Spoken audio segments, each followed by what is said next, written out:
This was definitely going to start off as a review. Not going to be a review. It's definitely going to be a rant because I'm really pissed off. Extremely pissed off. Now, the Injustice video games, and by extension, the Injustice comic books, are favorites of mine. I absolutely fucking love them. I think Tom Taylor is an absolute genius when it comes to writing these stories and crafting the different personalities and the way in which they conflict with other people's personalities of these heroes. This movie doesn't do that. It doesn't do that at all. If you are someone who has never played the Injustice video games, if you are someone who has never read any of the Injustice comic books, you'll like this movie. If you're somebody who you watched The Boys and you watched I'm completely forgetting the name of it, Invincible. Yeah. If you're somebody who watched Invincible, you're going to love this. And you're going to be poorer for it because you deserve a better story. And I'm going to go through this entire movie and just talk about the different beats and how Tom Taylor does them so much better in the comic books than they do in this movie. First off, while this movie is called Injustice, and it does have characters from the Injustice game, that's it. That's as far as it goes. The first 5 minutes of this movie are basically taken from the game. And as I watched the movie, I started to realize that I don't think the person who wrote the script for this movie read any of Tom Taylor's work or even finished the game's campaign, because this movie goes off the fucking rails. It goes off the rails in so many ways, because instead of building a universe that you're going to guide people through, Injustice Year 1, Injustice Year 2, Injustice Year 3, movies back to back, building on the story told in the most previous movie, it chooses to introduce the Injustice world and then wrap everything up haphazardly by the end of the movie. That doesn't do anyone justice. The very first mark against this movie, the Flash's death. What the fuck? So, Barry Allen isn't one of, I would say, the major characters in the Injustice series. The major characters in the Injustice series are pretty straightforward. Batman, Superman, Wonder Woman, the ghost that is Lois Lane, and then every once in a while, depending on the year, you may slot in a new character to fill that fifth slot. For instance, Injustice Year 2, I believe, is Hal Jordan, or by extension, the Green Lantern Corps. Injustice Year 3, you have Dick Grayson as Deadman. Injustice Year 4, you have Zeus and the entire Greek pantheon.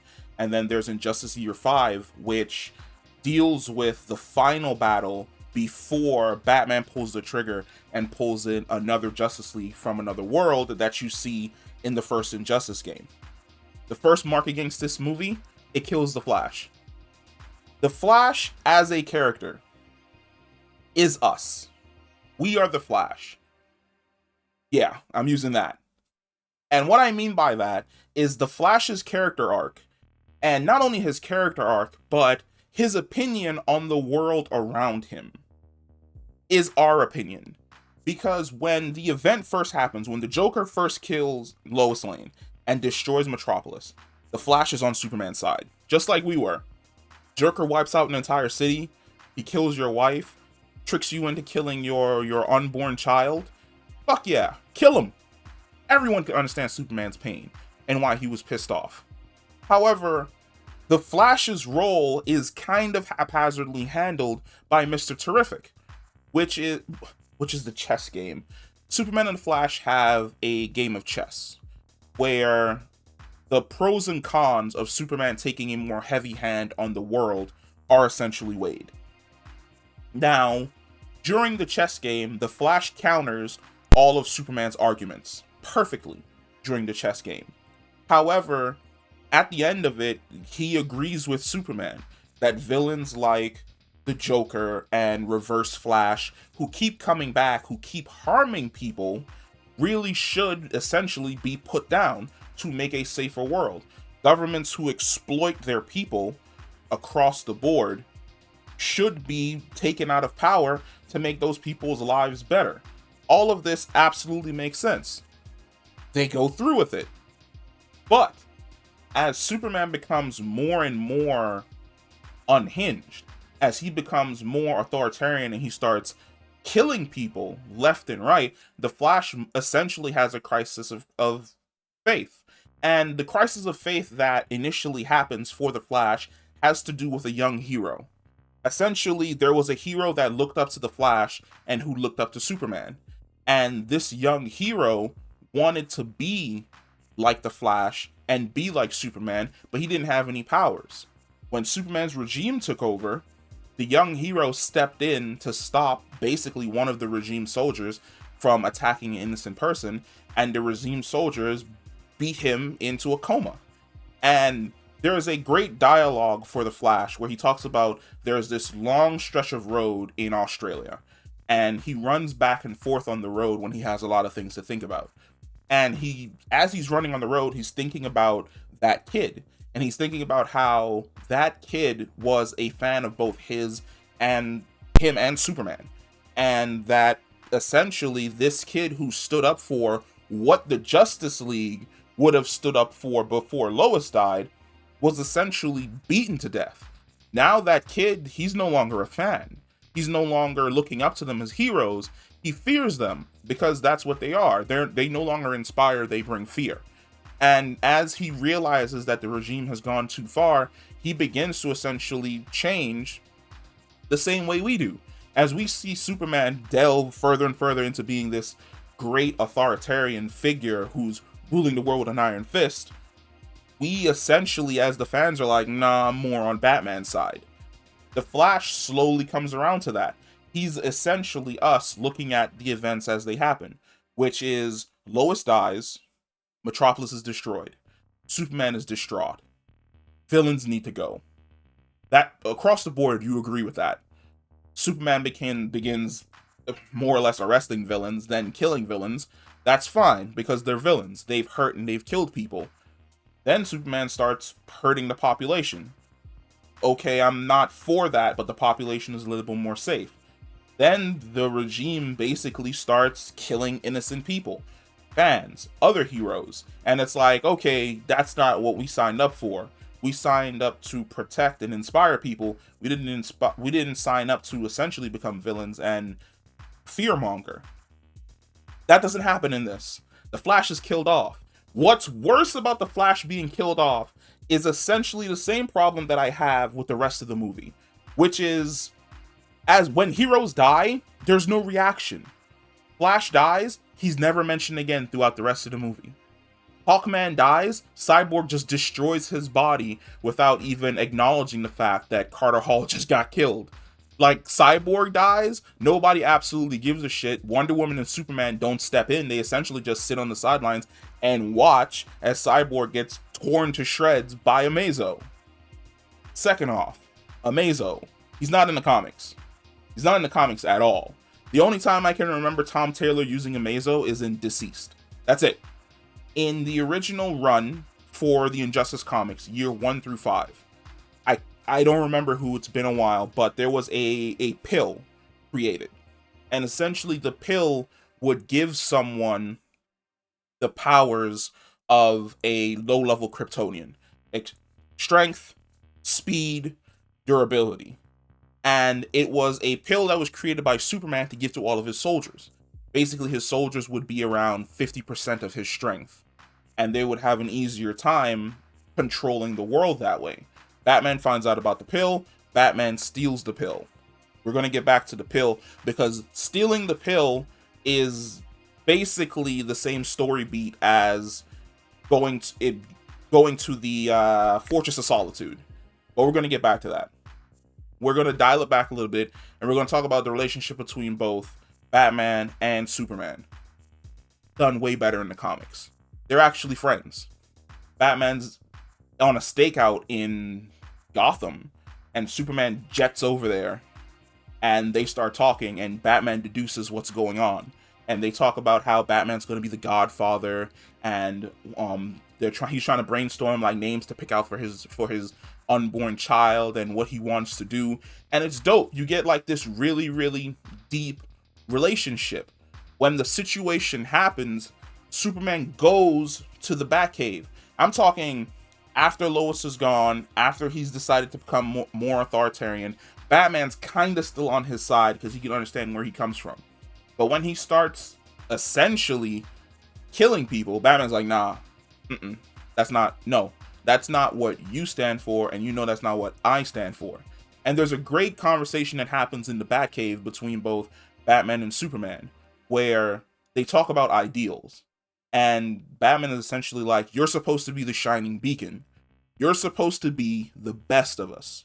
The hero at the top, who doesn't break, who doesn't falter, who will always get up no matter what the tragedy, and basically continue being Superman. Instead, you've turned into something else. You've allowed your anger that you never resolved to essentially turn you into this. Batman essentially tells him that everyone's afraid of you now. And there's a moment where Superman snatches the mask off of Batman's face, just instantaneously snatches it off his face, and he screams into his face, and he's like, good. Like, I want them to be afraid. I want them to feel exactly what I feel. And that's the first time you realize what his mental state is. It's anger, it's loss, it's rage. He's basically Dracula from Castlevania, which is essentially when Lois died, he died, and this is basically history's longest suicide note. Lost, absolutely. Instead, we get a little bit of bromance between the both of them, and then it's basically on site between the both of them. Wonder Woman completely fucked up her character across the board. Wonder Woman is the true villain of the Injustice series. More or less, she's jealous of Lois. That's introduced in year one, that she's jealous of Lois. She always was jealous of Lois because she's harbored feelings for Clark. Upon her death, Wonder Woman more or less stepped in as Superman's shadow hand. She's the one pushing him in these extreme directions because the Wonder Woman of this universe is more of a warrior. Settling things on the battlefield, killing your opponents, things along those lines. She pushes Superman further and further down that path. Anytime he would waver and try and walk back, she would be the hand on his back that continues pushing him forward. She's essentially like one of the major villains outside of the core villains that typically pop up inside the series. That doesn't happen here. She has a crush on Superman. She tries to kiss him. He says no. And she betrays him essentially at the end, where she finally decides that, after everything that we've done, we can't do any more of this. It's like, okay, so you've absolutely wasted her character. Mr. Terrific and the T-Spheres, they don't exist in the comic books. And I don't understand why they existed here. Also, it seems as though his only reason for existing was to more or less Easter egg us when he's showing Superman a map of the multiverse. And it's like, okay, so I'm assuming at the end of this, you're going to go grab a Superman from another universe and bring him over here. Fine. Whatever. Then they don't even really explain how he was arrested. Superman has him create the T-Spheres. Mr. Terrific's on his side, and then he just throws him in jail. And it's like, okay. I guess that's the route that we've decided to take. Move forward a little bit more, and then there's the Joker party. Now, I'm trying to remember this, and I didn't pull up the comics to verify this.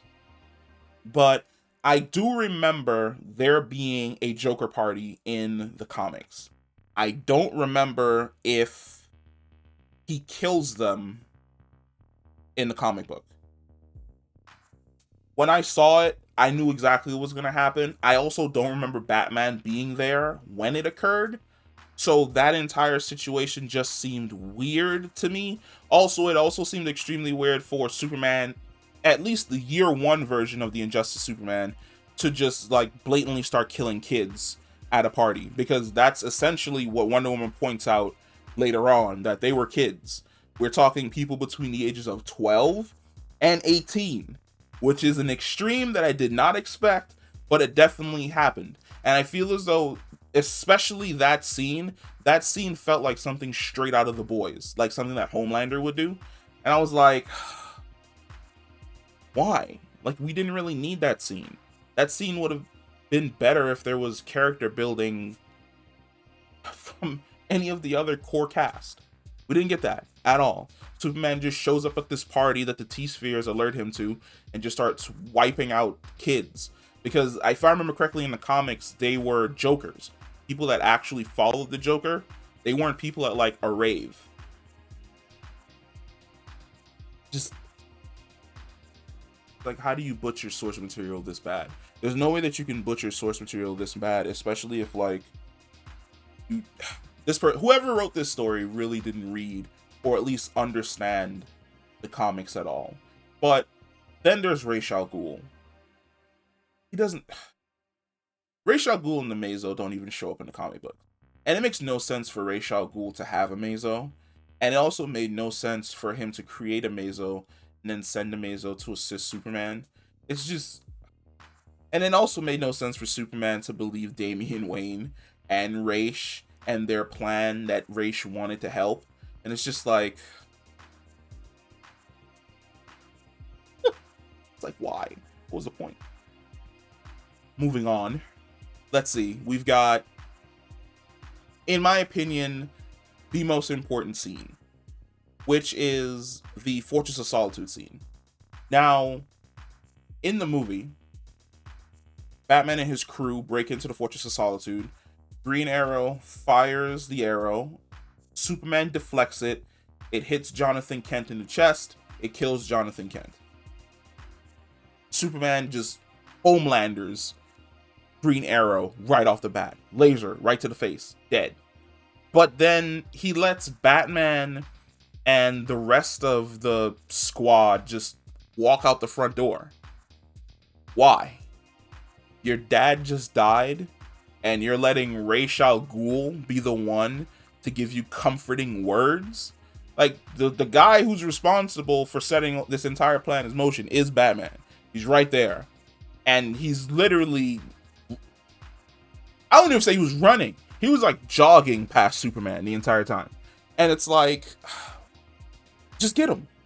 You lasered Green Arrow, like, no problem whatsoever. Just zip. If you're gonna go the Homelander route, go the Homelander route. Kill Batman. Handled better in the comics.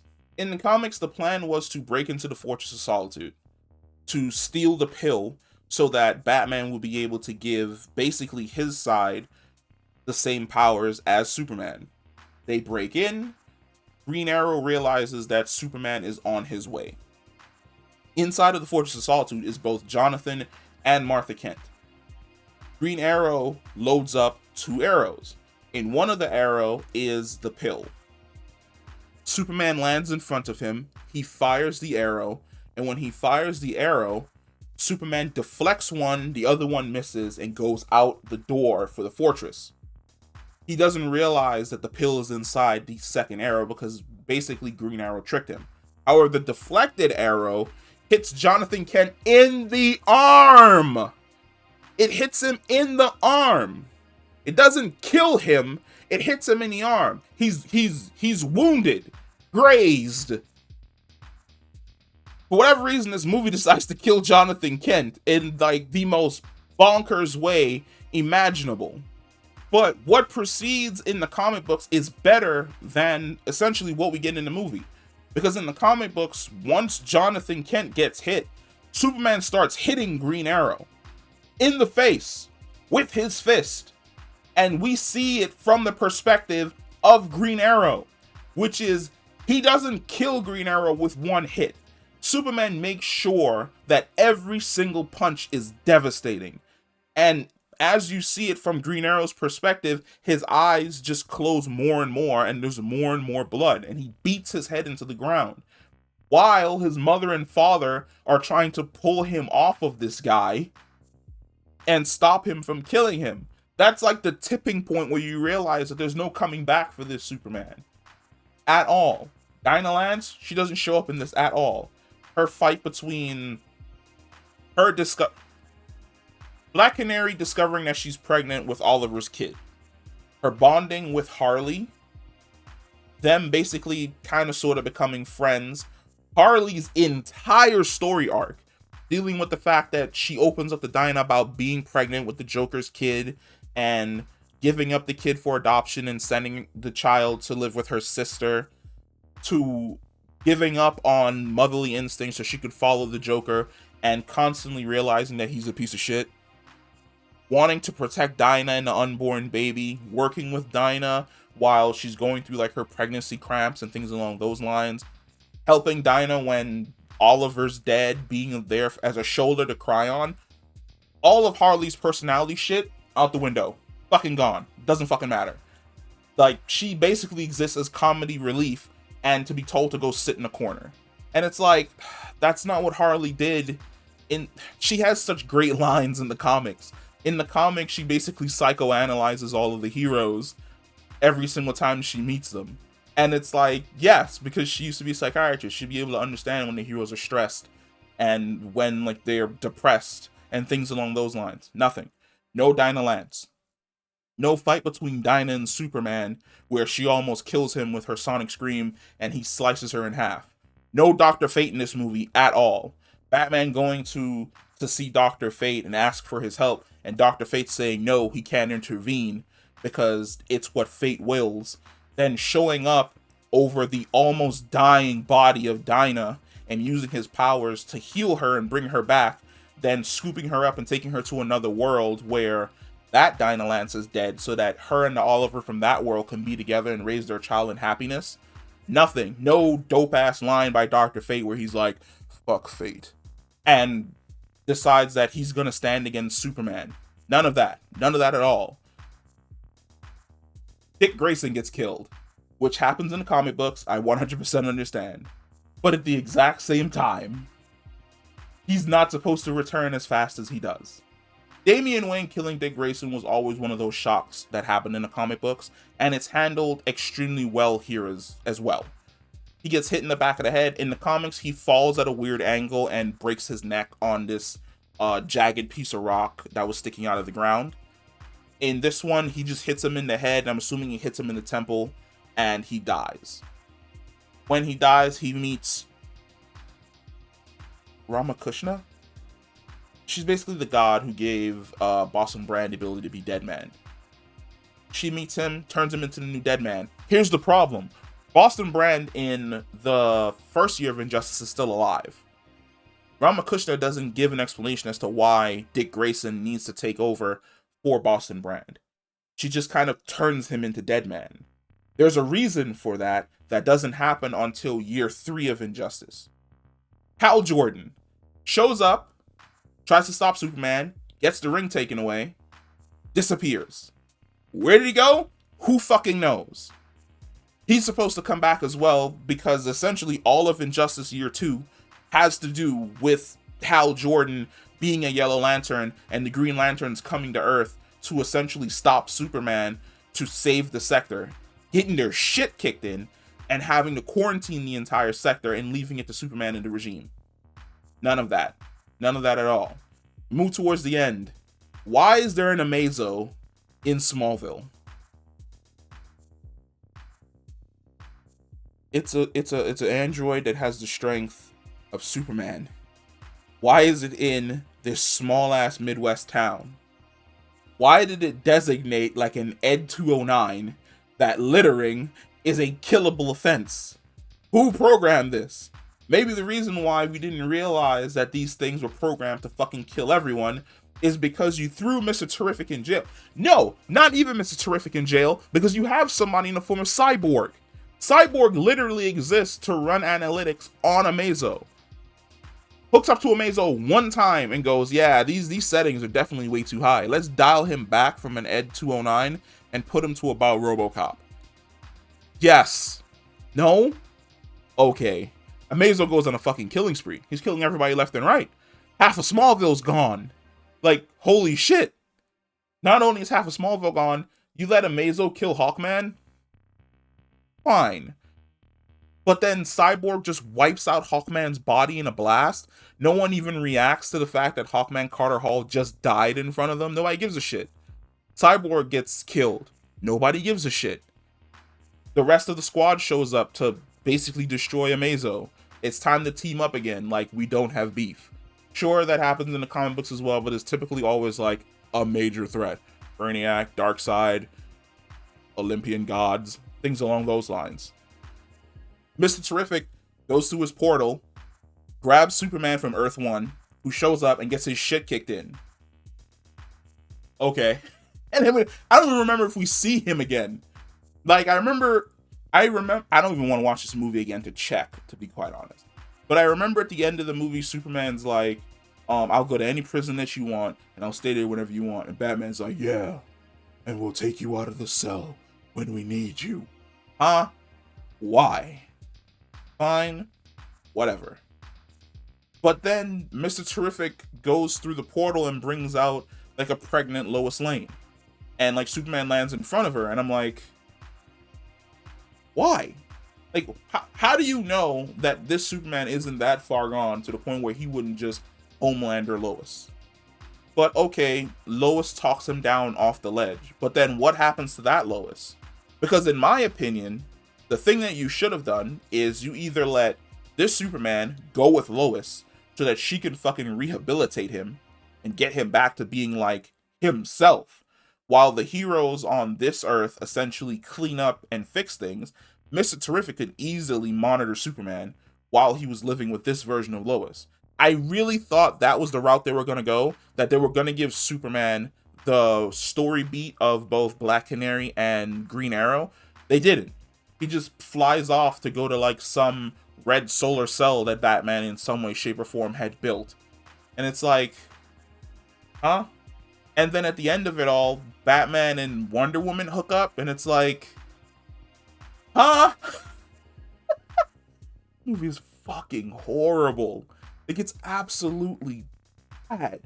It is amazing how bad this is. And I'm just like, why? There was no need to rush it. You could have either made this about the video games, or you could have actually sat down and read Tom Taylor's Injustice Year 1 and just made everything about that, where you dealt with the personality and psychological issues of all of the heroes, that you see where the chips are falling, where people are ending up, where the Teen Titans end up, where these different squads end up, where the heroes are ending up. You understand both Superman and Batman's side of the situation. And finally, when the chips start to fall and the people start to die, you realize that Batman was right. That even though he agrees with the fact that, you know, some villains do need to be, killing them doesn't solve anything. Once you kill one villain, you start killing more villains, and then eventually you graduate from killing villains to killing civilians and killing heroes. None of that. Story just fucking wraps up. Like, Superman flies off to go to like some fucking cell in the middle of nowhere, and Batman's like, yeah, when we need you, we'll let you out. And it's like, fuck. This movie was horrible. Like, I don't know. I feel as though DC's animation department has been kicking ass for like the last 20 years. I'd even say maybe the last 30 years, going all the way back to Batman Mask of the Phantasm. But seeing this movie, no.